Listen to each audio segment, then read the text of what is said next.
सो hello दोस्तों, welcome back to my new video. सबसे पहले डिस्क्लेमर देना चाहूँगा कि इस वीडियो को प्योरली एजुकेशनल पर्पस के लिए ही रिकॉर्ड कर रहा हूँ। मैं कोई भी YSL का रिकमेंडेशन इस वीडियो के माध्यम से मैं आप लोगों को नहीं दे रहा हूँ। एंड एक रिमाइंडर भी देना चाहूँगा कि एक पेड टेलीग्राम ग्रुप मैंने ओपन किया है जिसमें आप लाइव मेरे साथ वन ऑन वन इंटरैक्ट कर सकते हो। किसी भी स्टॉक के टेक्निकल या फंडामेंटल रिलेटेड डाउट को पूछ सकते हो।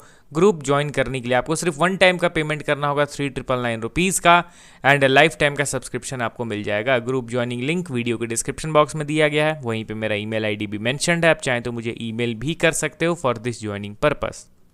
तो चलिए आज इस वीडियो में टोटल 3 स्टॉक्स के बारे में मैं बात करने वाला हूं, बट उसके पहले एक बार निफ्टी 50 का एनालिसिस मैं आप लोग के साथ शेयर करना चाहूँगा। ये निफ्टी 50 का चार्ट मैंने ओपन कर लिया है एंड डेली टाइम फ्रेम में देखोगे तो आपको पता चलेगा कि एग्जैक्टली मैंने यहाँ पे एक सपोर्ट लेवल ड्रॉ करा था, आपको दिख रहा होगा ना। एंड इसी सपोर्ट लेवल पे आज डिसेंट बाइंग हुआ है। अब आप कहोगे कि यहाँ पे मैंने इस सपोर्ट लेवल को कैसे ड्रॉ कर दिया, यहाँ पे क्या वैसा दिख रहा है। तो देखिए दोस्तों, मैं आपको ऑलरेडी कई बार बता चुका हूँ कि जब भी गैप्स क्रिएट होता है ना, तो वो सपोर्ट एंड रेजिस्टेंस के तौर पे एक्ट करता है। तो हम लोगों का ये नॉर्मल है कि अगर कोई स्टॉक गिरते हुए अपने गैप लेवल पे आ रहा है तो वहाँ पे थोड़ा अलर्ट होने की ज़रूरत है। सपोज कीजिए कि कोई स्टॉक इस तरीके से नीचे गिरा, फिर अचानक से एक दिन गैप क्रिएट हुआ एंड ये ऊपर की ओर मूव करता चला गया। अब इन केस इन फ्यूचर जब बाजार नीचे गिरेगा तो ये जो गैप का क्रिएशन हुआ है ना, यहाँ पे ये सपोर्ट लेगा। अब वो बात अलग है कि सपोर्ट लेके फिर दोबारा से उसका ब्रेकडाउन कर दे, वो बात अलग है, बट वहाँ पे फर्स्ट टाइम बाइंग होना ही होना है, ठीक है। एंड यही सेम चीज़ एप्लीकेबल है अगर कोई स्टॉक टॉप लेवल पे जा रहा है एंड वहाँ से फिर क्या होता है, एक गैप क्रिएट होके स्टॉक नीचे गिर जाता है, तो फिर दोबारा से जब बाइंग स्टार्ट होगा तो ये जो गैप का लेवल है ना, ये फिर रेजिस्टेंस के तौर पे एक्ट करेगा। सिर्फ इसी लॉजिक के हिसाब से मैंने यहाँ पे एक लाइन ड्रॉ करा। क्यों? क्योंकि यहाँ पे एक गैप का क्रिएशन हुआ है। अब इस गैप में या तो मिडिल से ऊपर उठ सकता है या तो गैप के लोअर लेवल से ऊपर उठ सकता है। मतलब हम लोग को अलर्ट हो जाना है गैप के लेवल पे जैसे ही कोई भी स्टॉक या फिर इंडेक्स आता है तो। एंड इसीलिए इस लेवल को मैंने ड्रॉ करा था एंड यहाँ पे आते ही निफ्टी में आज ह्यूज बाउंस बैक देखने को मिल गया।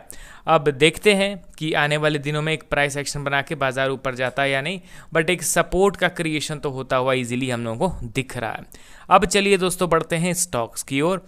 एंड जो एनालिसिस हम लोगों ने करा था एकदम उसी के तरह स्टॉक मूव कर रहा है एंड मैं रेगुलर कवर कर रहा हूँ ताकि आप और अच्छे तरीके से टेक्निकल एनालिसिस को सीख सको। दोस्तों मैं आपको ये चीज़ गारंटी दे रहा हूँ कि जितने ईजी लैंग्वेज में मैं कॉम्प्लेक्स टेक्निकल एनालिसिस भी आपको समझा दे रहा हूँ ना, वो यूट्यूब में और किसी वीडियो में नहीं मिलेगा।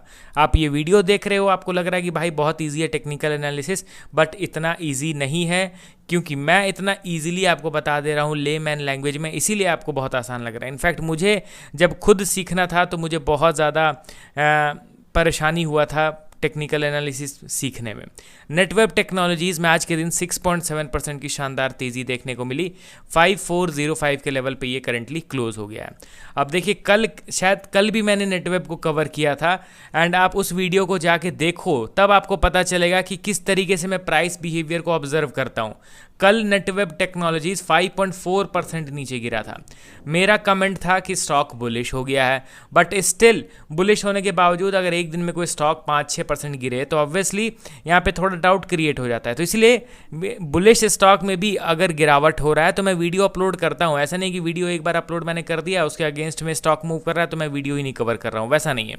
कल स्टॉक 5.4% नीचे गिरा, मैंने क्लियरली एक वीडियो अपलोड करा ये कहते हुए कि स्टॉक अभी भी मेरे नज़र में बुलिश है। जब तक इस सपोर्ट लेवल का ब्रेकडाउन नहीं होता है मैं स्टॉक को नेगेटिव कंसीडर नहीं कर सकता हूं, क्योंकि यही रीसेंट सपोर्ट लेवल है एंड ये रीसेंट सपोर्ट लेवल के ब्रेकडाउन के बाद ही स्टॉक को मैं वीक कंसीडर करूंगा। जब तक ये लेवल इंटैक्ट है मेरे लिए ये स्टॉक बुलिश ही कंसीडर होगा। इस लॉजिक को मैंने कल की वीडियो में भी एक्सप्लेन करा, आप जाके मेरे कल की वीडियो को देखो जिसमें मैंने नेटवेब टेक्नोलॉजीज को कवर किया था। एंड आप देखोगे तो कल 5.4% का करेक्शन एंड आज उस सारे सेलिंग को स्टॉक ने इरेज कर दिया एंड इनफैक्ट यहाँ पे बन गया है knew all time high at the end. Ups and downs करते हुए स्टॉक ऊपर की ओर ही मूव कर रहा है। टेक्निकली देखा जाए तो ये स्टॉक अभी भी एक बुलिश पैटर्न को ही कंटिन्यू कर रहा है एंड इस पैटर्न के अकॉर्डिंगली मैं दोस्तों आप लोगों को टारगेट लेवल भी बताना चाहूँगा। ये जो आप देख रहे हो ना, ये है एक rounding bottom chart pattern and इस राउंडिंग बॉटम चार्ट पैटर्न के डेप्थ को हम लोग को मेजर करना है। जब इस इसके टारगेट को ये अचीव कर देगा ना, तब मैं न्यूट्रल हो जाऊंगा। यहाँ पे ये 1400 पॉइंट है, ये 1400 पॉइंट अगर मैं ऊपर की ओर फोरकास्ट करता हूँ तो क्लोज टू 5800, अभी 5400 के आसपास चल रहा है, 5800 के आसपास ये टेक्निकल टारगेट है स्टॉक का, ठीक है। अब वो मैटर नहीं करता 5800 के बाद स्टॉक किस तरीके से बिहेव कर रहा है। अब मोमेंटम बरकरार रहा तो ये कितना भी ऊपर जा सकता है। मैं मिनिमम एक्सपेक्ट करके चल रहा हूँ कि मिनिमम यहाँ तक तो स्टॉक को जाना चाहिए।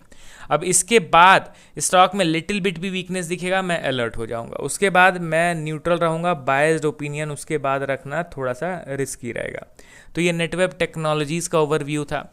अब चलिए बढ़ते हैं दोस्तों हम लोग अगले स्टॉक की ओर। हमारे लिस्ट में आपके सामने है Bombay stock exchange limited. Currently अगर देखा जाए तो आज के दिन 1.8% का करेक्शन हुआ, 3291 के लेवल पे इसने क्लोजिंग दे दिया है। अब बीएसई के चार्ट को भी एक बार हम लोग देख लेते हैं। हम लोगों ने तो ऑलरेडी टॉप लेवल से ही ये उम्मीद लगा के बैठा था, हम लोग बैठे हुए थे कि नहीं भाई स्टॉक नीचे की ओर ही गिरेगा, सिर्फ और सिर्फ वीकनेस के चलते।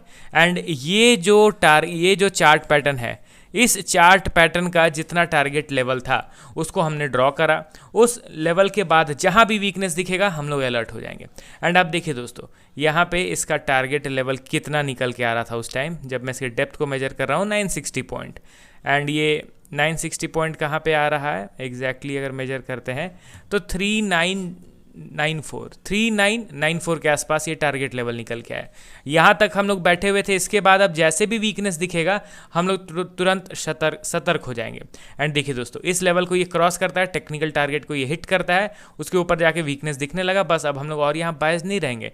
अब देखिए दोस्तों, वहाँ से धीरे धीरे करके एट द एंड नीचे की ओर गिर रहा है।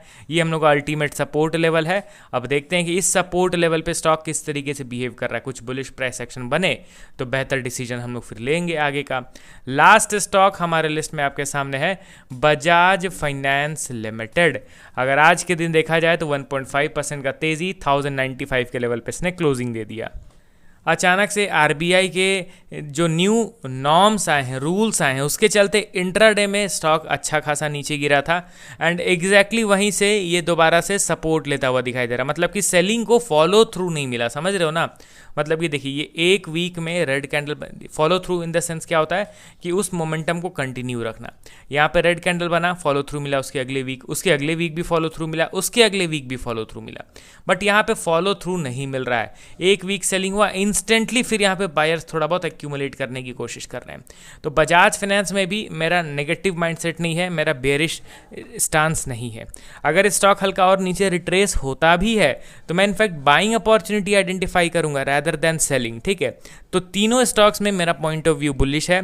बीएसई स्टॉक्स में अभी नहीं, वहाँ पे अभी प्राइस बिहेवियर को ऑब्जर्व करना रहेगा, सपोर्ट पे कैसा प्राइस बिहेवियर बिल्डअप हो रहा है। अब आप अपना पॉइंट ऑफ व्यू बताइए इन स्टॉक्स के रिगार्डिंग। मिलता हूँ अब नेक्स्ट वीडियो के साथ। Okay then, bye bye.